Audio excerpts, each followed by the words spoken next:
इसलिए महाराज कहते हैं कबीर हरि की भक्ति करो तज विषयां रसचोद, भाई बार बार ना पाओगे या मनुष्य जन्म की मौज। कितना अच्छा भोजन खाते हैं, समय पे हम रोटी खावें, दूध मलाई घी मक्खन और फिर सेब संतरे लड्डू जलेबी पकौड़ी, कितने अच्छा। और फिर वस्त्र पहने और मकान बना रखे गर्मी और सर्दी से बचने के लिए। परमात्मा ने मनुष्य जन्म में इस प्राणी को आवश्यकता से अधिक सुख दे दिया और इस सुख का इसने इतना दुरुपयोग कर लिया, सदुपयोग नहीं बन पाया। सदुपयोग करते हैं संतों के विचार सुन के। आपके पास पंखा भी है, आपके पास हीटर भी है, कूलर भी ला रखा है, उसका सदुपयोग करो। अब पंखा हीटर गर्मी से बचने के लिए तो कूलर और पंखा होता है, और सर्दी से बचने के लिए रजाई और हीटर होता है, मच्छरदानी होती है मच्छरों से बचने के लिए। इस सारी सुविधा को प्रयोग करके देखो कैसे। नाम लो गुरु थे लगा कर मच्छरदानी गर्मियों में पंखा ला के और बैठो बदन के ऊपर, उसका सदुपयोग करो, भगवान के नाम पर लाओ उस सुविधा को जो भगवान ने आपको बख्श रखी है। और भाई जाड्या में अपनी रजाई ओढ़ के सर्दी से बच के और कमरे के माँ अपना बैठ कर बदन पर जोर दो। मतलब सारी सुविधाओं का सदुपयोग किया जा सकता है और हम करते हैं निरादुरुपयोग। कितने भी परमात्मा के नाम के बिना जो हम सुख प्राप्त कर रहे हैं वो परमात्मा के लेखे से बाहर की बात है।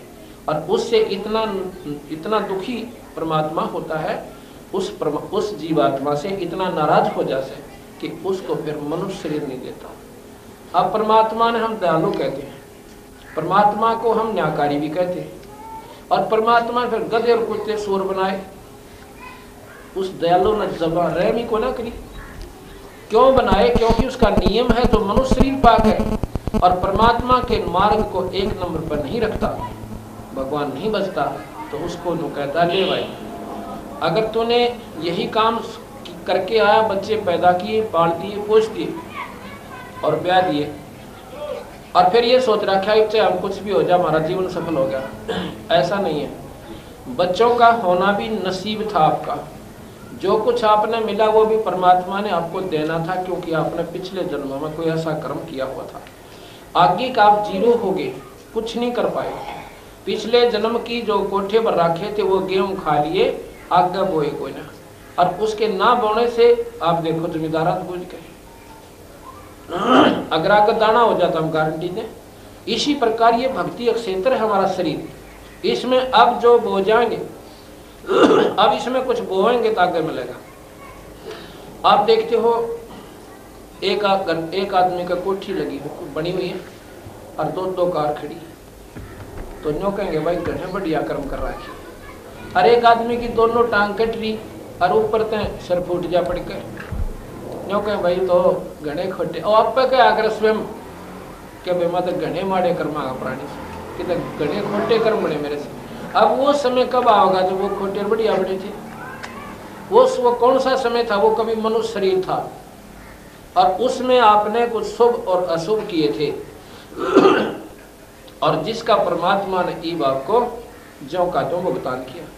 अब समय है मनुष्य शरीर ईब गफलत करने लाग रहे, अपने खाई रोटी और पिया हुक्का और बेचाली ताशा की मंडली, 4 जने खेले और 24 कल की मारा चौकर तो खड़े होगा और कुछ लेना ना देना, सांझ न पल्ला झाड़ के जो के तो समय बर्बाद करके।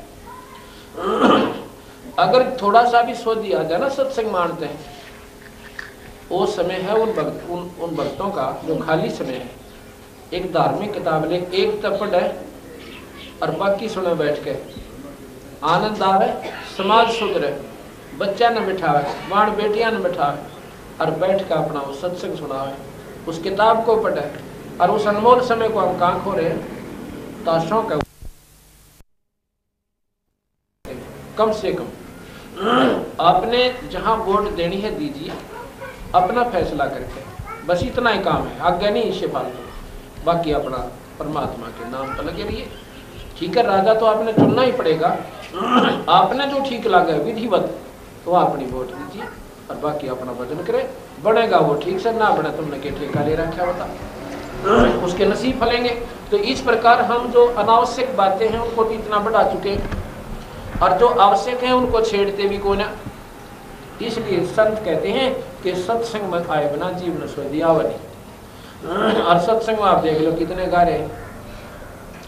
यहाँ पर वैसे भी कोई रागनी गाड़ी वाले आ जाते ना, या ड्रामा करनी है और लड़की नाचने वाले ले आते तड़क वो अंडाते ही आ जाते, और रागनी गाने वाले आ जाते हैं। कंपटीशन हो जा तो बिना बुलाए 20 पूछो रे क्या का टेंट लग रहा है, लोगों का कंपटीशन है। इतनी आग फैल जा मन मानो 100 कोस के आदमी यहाँ पर इकट्ठे हो जाते ट्रैक्टरों में आके, और भगवान के नाम पर जगह जगह पर्चे ला रखे और बताया भी होगा भक्तों ने, लेकिन देखते भी कोई नहीं। इस मार्ग को तो हमेशा मतलब सबसे तुच्छ मार्ग मान लिया कि ये तो मूर्ख से लोगों का काम हुआ, अगर दिन काम कोई नहीं, जो हो कब बैठे और जो सारा दिन ताश खेले वो भी नौका बिरारी जो ठाली आदमी आगे काम से सत्संग में जाना। अब बोला तो सारा दिन बता के अकेला तोड़ा सारा बैठा, अपने को कोई नहीं देखता, पर भक्ति मार्ग में जरूर नहीं कह देंगे तो फालतू आदमी काम सब भाई फालतू सी लुगाई जाकर सत्संग में पत्र बुलाइए। अब ये मारत कहते हैं बीपी पड़ते रहे थी, बीपी पड़ते रहे थी जो भी लगे थी बात, अब गा तो गाड़ा फिरती हूँ अपने कुतिया बाजा। एक छोटी सी नादानी इस जीव ने कितनी सेध ली।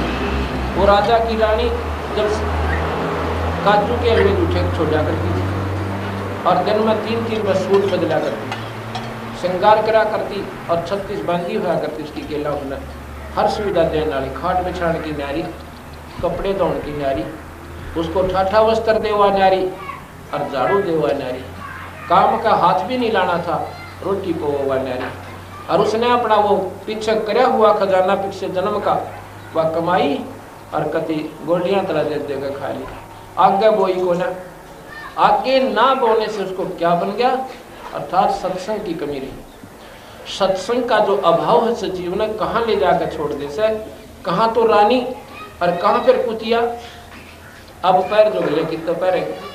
अब ये बातें समझ में आओगी जब भक्ति में रुचि बने इस जीव की, और ये सुनेंगी बहन और बेटी सत्संग में, अगर ताला का भीतर रहेंगी तो क्यों कर सुनेंगी बताओ। बीबी पर्दा रह थी और डोडी लगे थी बार, जब गा तो गाड़ा फिरती है बण कुतिया बाजार। अब परमात्मा ने वो सारी सुविधा छीन ली और इतना नाराज हो गया उस अज्ञान आत्मा से कि मनुष्य जन्म पाकर इतने सुख में और परमात्मा याद नहीं किया, अब वह कुतिया बना दी। अब शरीर से नगन और रोटी की चिंता। कहते हैं गरीबदास जी महाराज कह रहे हैं कि वो पर्दे की सुंदरी सुनो संदेशा मोर, इब गा तो गाड़े फिरती हैं वो करो सराम सोर। अब पहले क्या होता था, चिट्ठी तो धर्मशाला में डटा करती, पैदल चलते थे धर्मशाला में डटते थे, और धर्मशाला में सरा के अंदर वो कुत्ते उड़ा चौकर देगा बैठे रहा करते, कुत्ते और कुतिया। और वो टूक बेचारा सुबह खाने लगता तो कुत्ता वह रानी जो कुतिया बन गई 1 घंटे तक उसके मुंह का ना देखा, यू किस में टूक में डाल है। अब देखो कुत्ते की मुंह का डिजाइन, तो रोटी खावा ना कदे नो मुंह करेगा, कदे जानो ये बात कदे और हो जाते रहे कहना, और दूसरा कुत्ता और बैठा कदे तेरे तो पहला यूं खा जा। अब उसकी एक टक भी उस टूक से नहीं हट रही जो रोटी से तोड़ के मुंह में ले जाता है। रोटी से तोड़ता है तो देखा हुआ कुतिया व रानी क्योंकि तेरे का नना आ जाए, और उसको लास्ट में डाला करना बादशाह मेरे के साथ। और वो भी गेल डाल दे तो रेत में 10 ग्राम तक रेत गेल खा हुआ रानी जो काजू के पे जूठे छोटा करती। अब ये बात संतों ने वैसे नहीं कहा, इन्होंने आधार बताया कि सत्संग की कमी इस जीव आत्मा ने इतनी हानि देगी, सारी उम्र रो का काटेगा। और एक कुतिया में के पीछा छूट गया, फिर गधी बने और सुअर बने, कुत्ते बने, आगे जाकर जंगली कितने 84 लाख दुनिया भोगे राम नाम ना लेने। इतने बूढ़े संकट को और आज खेल का मोल ले लिया। और इसका समाधान इतना आसान बता रखा है, इस आसान को समाधान भी बोला। एक नादान ने बोला जी जो सारे नाम ले लेंगे तो बोला पृथ्वी खाली हो जाएगी। इस पृथ्वी का हमने ठेका ले रखा है, जब स्वर्ग बताने लग रहे थे बढ़िया करियो सारे तुम। जब इस पृथ्वी का के ठेका, ये तो एक हमारा कर्म क्षेत्र है, यूनिवर्सिटी है। या जैसे बच्चा स्कूल के लिए तैयारी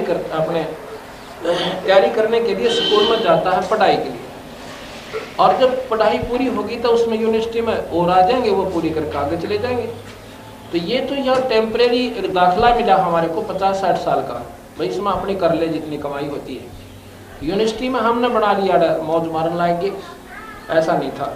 ये तो भक्ति करके ऊपर के लोगों में जो जहाँ की साधना करेगा वहाँ इस जीव को स्थान मिलेगा।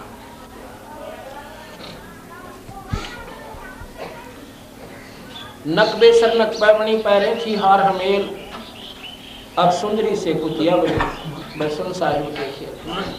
ये तो उस बहन की खातर जिसने नादानी में अपना जीवन खो लिया, और जब उसने कोई सुखी आत्मा हो, बहन बेटी भाई, उसने कहो राम नाम ले ले, नौका बस ईसम राम का नाम अपना करके खा ले भाई, किसी की आत्मा ना दुखावे। ये तो बढ़िया बात है, करके खाना तो मजबूरी है, इस बिना काम चल लेना। के महा का खोरा निकल के रेत हो से ईंटों का मोटा मोटा सा, और टूटी हुई कमर, क्यों किसी का देर देख लो उसकी टूटी कमर पाओगे, जो सही काम के तत्व पर जोड़ दिया जाएगा। और उस टूटी हुई कमर का ऊपर खोरा, और खोरे के ऊपर फिर बीच में तो खोरा और ऊपर तो बोरा, और लो रगड़ लागती 4 लाख रकम 4 लाख 2.5 मन का वजन। और उस जख्म के ऊपर भाई देखो बता दिया भी कल मारा आदमी डटे ना डटे, पर वो तो बोल कुमार। और फिर 4 बेटे तले, अब पीले शराब और बरले होक्का खेलता। अब ये बात तो समझ में आ गई तो कर्जा पैट जाए इंसान का, पर ढीठ इतने हो गया हम इन बातें सुनते कोई ना। करना पे घटाना है, नो को 9 किस ने देखा है। एक अंदाजा जंगल में बियाबान में भयंकर,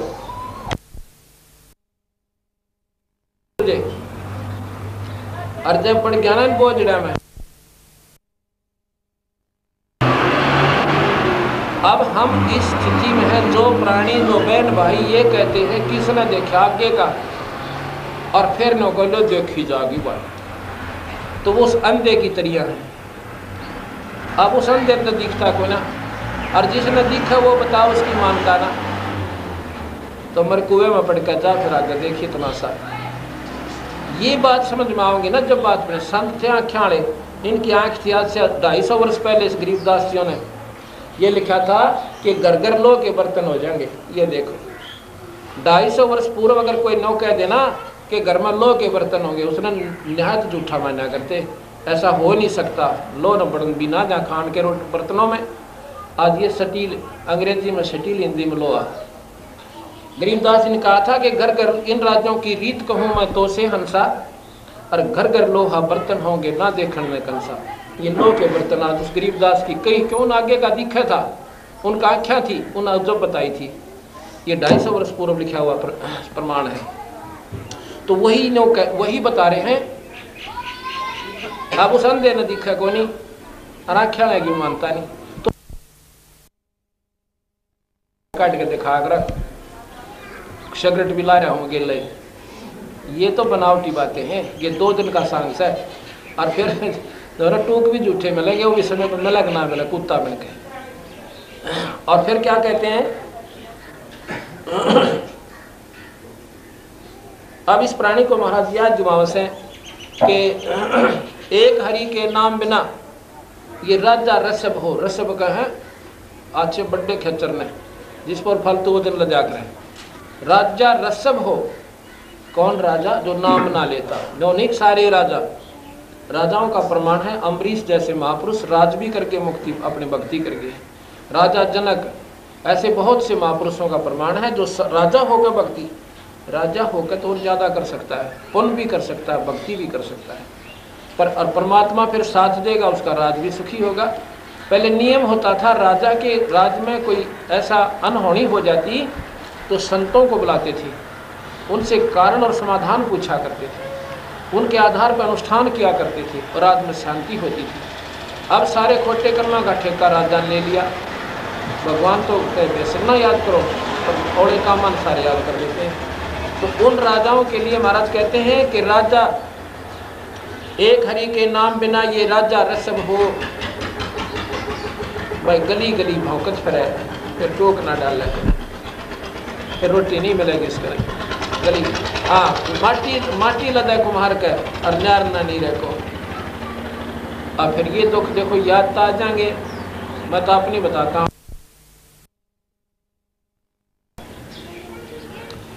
अब वह घटना मेरे हृदय से नहीं उतर रही, अब आवती बाद में याद से, लेकिन उस समय जब देखा उसकी हालत। महाराज के फिर पीछे तू पशुआ की जय दीजे बैल बना और 4 पैर जंगल में डोलत रहा तो ना उधर पर। 4 पैर सुबह ले गए शाम तक, और इसी हरी हरी घास देखते भूख लग गया रहा पशु ने। गेहूँ खड़े, ज्वार खड़ी, बरसम खड़ी दो रहे, पर खा नहीं सकता बेटा। अब तो गया टाइम वो जब थालियाँ लात मारा करता ना, घरवाली ने कुट्टा करता दारू पी के, अब खा इस लोग ने। अब एक सांस भी नहीं वो अपनी मर्जी से ले सकता। पानी मिलेगा तो अगले की मर्जी से, और गोबर में अपने पेशाब में पड़ना, ऊंचे नीचे ठान पे और पड़ा रहे। क्यों अंते गिरे थक के, और पेशाब भी बैठा बैठा करेगी, और फिर उसके ऊपर बैठे, फिर पूछते हैं सारे का मारा उसने। यानी ये सजा है इस जीव को, जाटे के माँ और सारा शरीर गिल्ला हो जाए, दूना दुख होया करे। और फिर चीचड़ खावे, कलील खावे, और भाई माखी सतावे और भोग सतावे। यानी गिनती करा तो कलजा बैठ जाए जो मानस होता है, पर कोई ना इतना पत्थर हो लिए। इस पत्थर को यहीं फोड़ा जाएगा, सत्संग रूपी चोटते हैं, और किसी जगह कोई ना किसी ना नरम कर दे। कोई ये सत्संग नरम करेगा, नरम होगा तो भक्ति प्रवेश होगी, ना राम नाम ने कोई ना सोचेगी। इतनी कर ली। तो इस प्रकार उस बैल को क्या हो गया, हमारे बैल को मैं बताना चाहूँ था। देखो बात तो वही से जो बार बार बतानी पड़े। रोटी रोज वही खाते हैं हम, रोज कोई ना कहिए तो हमने परसों सुनी थी बात, परसों भी रोटी खाई थी और सुबह भी खाई, शाम में वही खावांगे। बात यही है, सफाई करण की झाड़ू हुआ है, हर रोज मारनी पड़े। तो ये जो प्रवचन है सत्संग के, ये अंतःकरण को साफ करने के है, और यह दवाई सबको लानी पड़े। यही प्रथम दवाई है जो यहाँ से शुरू करेगी व्यक्ति को चावेगा ये प्राणी। उस बैल के अंधेरे में वह कील इतनी लंबी चौबा था, और उसके ऊपर की वह टूटी हुई थी, जो ऊपर होता है पॉलिसिस की वो नट सा ऊपर, वो कील बाकी रह रही थी। तो वो कुदरती क्या हुआ, अंधेरे में बैल जा था, उसके बाद कील चाल गई। दूसरा पांटे क्या हुआ, पूरी गई होगी जितनों तक ये मेरा मतलब उसका माँ प्रवेश कर गई, इतनी कर गई कि बैल न 5 पैर भी बतेरा भाई लंग भी करी, पर अंधेरे में कोई ना ख्यास करी आली ने भी।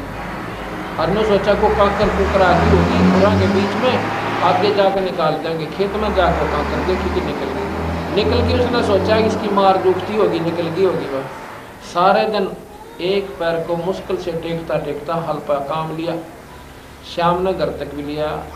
सुबह बैल उठा को नहीं, उठा क्यों कर कील चल गई, और इतनी चल गई कि बाहर से दिखाई ना दे। डले लाग कर कंकर लाग के इतना दाब बन गई। अब सुबह देखा तो बैल का पैर भी सोई में आ गया, उठा को नहीं, पचली आ ली। उसने छोड़ गया, दूसरा अपना पड़ोसी का लेकर के चला गया। शाम ने आकर देखा गोड्डे ताई सोई आ रही। एक देसी वैद्य होया करते जो बुलाए गांव के, डॉक्टर सा था, मतलब वैसे भैंसों पशुओं को देखा करता। वो बोला इसके गोड्डे में बा आ गया, कोई नस जो है उकचूक कर गई, झटका लग गया, गोड्डे में पट्टी बांध दी। वो गर्म वस्तु बना के कहेंगे पूले पाड़े से उड़ा बांध 1 महीने तक। अब सोई सी तो नरमागी पर चल रहा कोई ना। 1 महीने के बाद वो बैल बैठा बैठा वो फूट गया, वहां से पाक गया, उसमें रेसा निकला, काफी पीप सी निकली। फिर मैं देखा रहा वो पशु का थी, बैल का तो यहाँ था ये दुख। अब वो पड़ोसी एक बुलाया, उसने नक छुट्टी के ला चिमटी सी गेला, मुश्किल किन खाड़ा पर इतनी कील निकली, वो तेरा बुलाया। और उस समय हम भी बालक से थोड़े खड़े थे, भाई क्या हो गया। वो दिन भी याद आवा मेरा, हे परमात्मा, जब ये मनुष्य शरीर में होगा इसने सोची भी ना होगी, ये कष्ट जीव को हो जाया करे।